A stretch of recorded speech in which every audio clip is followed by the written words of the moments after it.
முதலாவது, துன்மார்க்கர் கடவுள் பயம் இல்லாதவர்களாக இருப்பாங்க. நல்லா நீங்கள் பார்க்கலாம். நான் எனக்கு பலன் இருக்குது, எனக்கு பணம் இருக்குது, எனக்கு எல்லா விதமான திறமைகள் இருக்குது, என்னால் எல்லாம் செய்ய முடியும் என்ற ஒரு கண்ணோட்டத்தோடு இருப்பாங்க. தெய்வ பயமே. இதுதான் ஃபஸ்ட்டு நீங்கள் பார்க்க வேண்டிய ஒரு துன்மார்க்கன். துன்மார்க்கன் சொன்ன உடனே நம்ம பார்க்க வேண்டியது என்னது? அவங்களுடைய வாழ்க்கையை நம்ம பார்க்கணும். தேவனுக்கு பயப்படுகிற பயம் இருக்கா?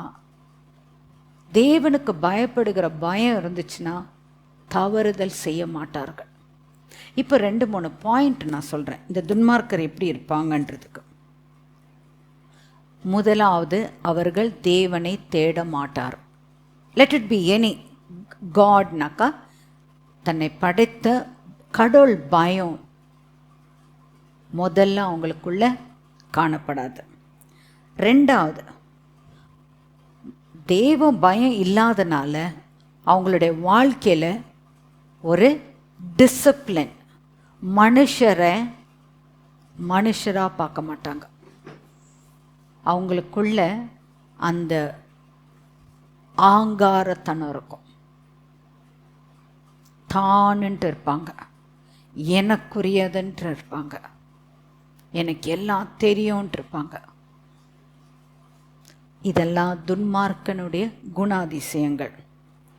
தேவனுடைய வார்த்தை என்ன சொல்லுது?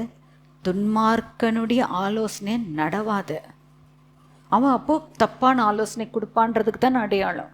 முதல் சங்கீதம் அதான் சொல்லப்படுது, துன்மார்க்கனுடைய ஆலோசனை நடக்காத. அவங்க எப்படி போவாங்க? பாவமான வழியில் போவாங்க. ஒரு தப்புன்னு தெரியும், ஆனாலும் தெரிஞ்சிருந்து அவங்க என்ன செய்வாங்க? அந்த தப்பு செஞ்சுட்டு தான் இருப்பாங்க. கொடூரமான மனுஷராக இருப்பாங்க. சொல்லுவாங்க பார்த்தீங்களா, ஈவு இறக்கமே இல்லையா, அந்த மாதிரி உண்டான ஒரு ஜீவியம் அந்த துன்மார்க்கனுக்குள்ளே காணப்படும்.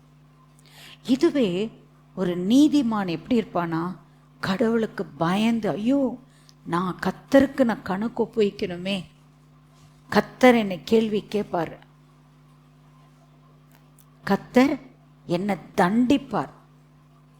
இதெல்லாம் ஒரு நீதிமானுக்குள்ள உணர்வுகள். இப்போ நம்ம மனசே சொல்லும், ஐயோ நீ செய்கிறது தப்பு. ஃபார் எக்ஸாம்பிள், நம்ம எத்தனையோ பிஸ்னஸ் பீப்புள் நம்ம பார்க்குறோம். கர்த்தர் என்ன சொல்கிறாரு? ராயனுடையது ராயனை கொடு, தேவனுடையது தேவனுக்கு கொடுன்னு சொல்கிறாரு. ஆனால் இந்த சில பிஸ்னஸ் பீப்புள் என்ன தெரியுமா பண்ணுவாங்க? தப்பு வழி போவாங்க, தப்பு கணக்கு எழுதுவாங்க, பில்லே இருக்காது, அந்த பில்லை ஜென்ரேட் பண்ணி கொடுப்பாங்க. இதெல்லாம் கர்த்தர் அருவருக்கிறார். அந்த மாதிரி செய்கிறவருடைய கையின் காரியங்களை கர்த்தர் வாய்க்க செய்ய மாட்டார். சரி, இன்னொரு குணம் பாருங்க அவங்களுக்கு.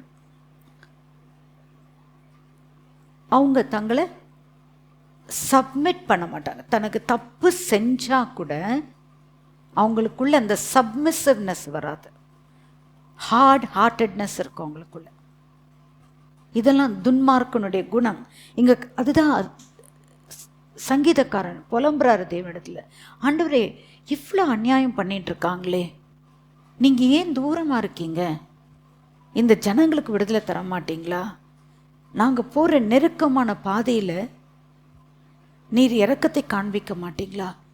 கடவுள் ஒருத்தர் இருக்கிறாருன்ற ஒரு பயம் கூட இல்லாமல் செய்கிறாங்களே, கடவுள் பார்க்குறாருன்ற ஒரு பயம் கூட இல்லையே உங்களுக்குள்ள. ஏன் கர்த்தாவே நீர் மௌனமாக இருக்கீங்க சொல்லிட்டு ஆரம்பிக்கிறார். அடுத்தது, அவனுடைய இருதயத்தில் நினைக்கிறான், நான் அசைக்கவே, என்னால் யாரால என்ன அசைக்கவே முடியாது. இந்த மாதிரி அநேக ராஜாக்கள் இந்த பூமியில் தோன்றினார்கள். அலெக்சாண்டர் த கிரேட், மன்னன், ரோம சாம்ராஜ்யத்தில் அவரை போல ஒரு ராஜா கிடையாது. எண்ட் டு எண்ட் அவர் ஆக்கிரமித்தார். ஒரே நொடியில் தன்னுடைய வாழ்க்கை பறி போனது.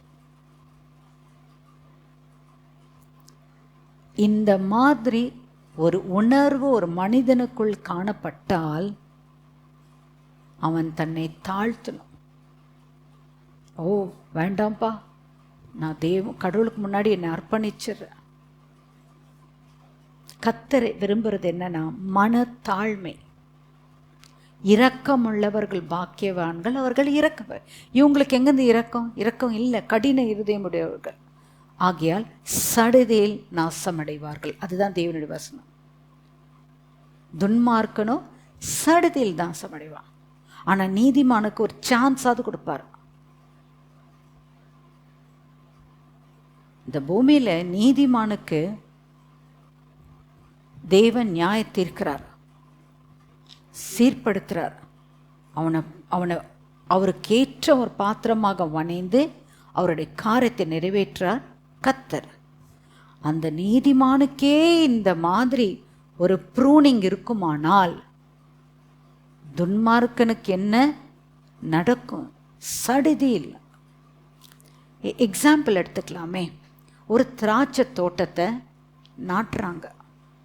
அந்த திராட்சை தோட்டத்தில் கனி தரணும்னு சொல்லி அந்த எஜமான் தேவையில்லாத இலைகள் எல்லாத்தையும் கட் பண்ணுறாரு. மென்யூர் போடுறாங்க. அது வளர்கிறதுக்கு எல்லா விதமான ஃபெசிலிட்டி சேர்ந்து அந்த கொடி பறக்க வச்சு அதுக்கு வேலி பார்த்து அதுக்கு உண்டான என்னென்ன காரியம் செய்யணுமோ செய்கிறாங்க. ஏனென்றால் அந்த மரம் கனி தரணும். இவ்விதமாக தான் கர்த்தர் நீதிமானை வைத்திருக்கிறார். துன்மார்க்கர் என்ன பண்ணுவாங்க? அந்த கட்டத்துக்குள்ளே வர முடியாது. ஏனென்றால் அவர்களுக்கு எல்லாமே அவர்களுடைய கண்ட்ரோலில் இருக்கிற என்ற மன தைரியத்தில் நிற்கிறாங்க. கர்த்தர் என்ன சொல்கிறாரு? மனுஷனுக்கு செம்மையாய் தோண்டும் எல்லா வழிகளும், ஆனால் முடிவு மரண வழி. தெய்வ ஜனமே, நாமே சிந்தித்து பார்க்கணும் நம்மளுடைய வழிகளை. இங்கே தாவீது ராஜா சங்கீதக்காரன் என்ன சொல்கிறாரு? அவன் எப்படின்னா அநியாயம் பண்ணுறதுக்காக ஒரு சிங்கம் பதுங்கி இருக்கிற மாதிரி பதுங்கி இருந்து யாரெல்லாம் ஏமாந்தவங்க, ஏழைங்க, திக்கு தெரியாமல் இருக்கிற ஜனங்களை பார்த்து அவங்கள ஆக்கிரமிக்கணும், அவர்களை கொடுமைப்படுத்தணும், அவர்களுக்கு உண்டானது எல்லாவற்றையும் தான் அடையணும். இதெல்லாம் துன்மார்க்கத்தனமான ஒரு குணத்தை உடையவனாக இருக்கிறானே ஆண்டவரே, நீர் இரக்கத்தை காண்பிக்க மாட்டீங்களா? கர்த்தரிடத்துல அபயமிடுறாப்புல. அவருக்கு தெரியல கர்த்தர் உற்று கவனித்து கொண்டிருக்கிறார். அக்கிரமம் மிகுதியாய் ஆகும்போது, ஒரு மனுஷனுடைய அக்கிரமத்தின் நிறைவுக்குள்ள வரும்போது கர்த்தருடைய நியாய தீர்ப்பு சேரும் என்பதை தெரியாமல் இந்த இடத்துல இந்த சங்கீதத்தில் அவர் அபயமிடுகிறார். பாருங்க, கர்த்தரிடத்துல கெஞ்சுறான், கர்த்தாவே ஏழைகள் மேல் இரக்கத்தை காண்பீங்க. தகப்பன் இல்லாத பிள்ளைகள், அவர்கள் தான் திக்கற்ற பிள்ளைகள், திக்கு தெரியாமல் இருக்கிறாங்கல்ல, அந்த பிள்ளைகளுக்கு நீங்க இரக்கத்தை காண்பீங்க. அப்போ 12வது வசனத்தை இன்னொரு வசனம் நம்ம வாசிக்கலாம்.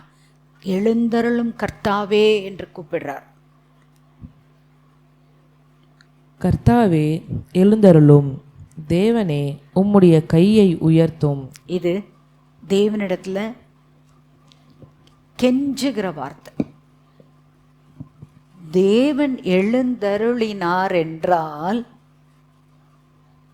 துன்மார்க்கனும் துன்மார்க்கத்தனத்துக்கு உண்டான ஆட்களுடைய நிலைமை என்ன என்பதை நம்ம பார்க்கலாம்.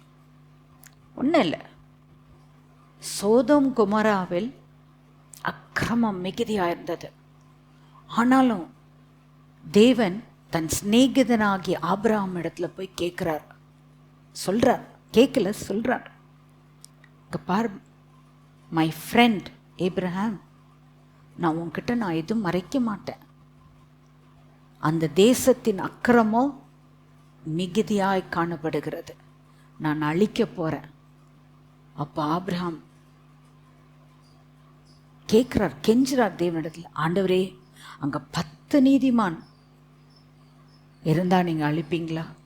அங்க 10 இல்லை, 4 பேர் தான் இருந்தாங்க.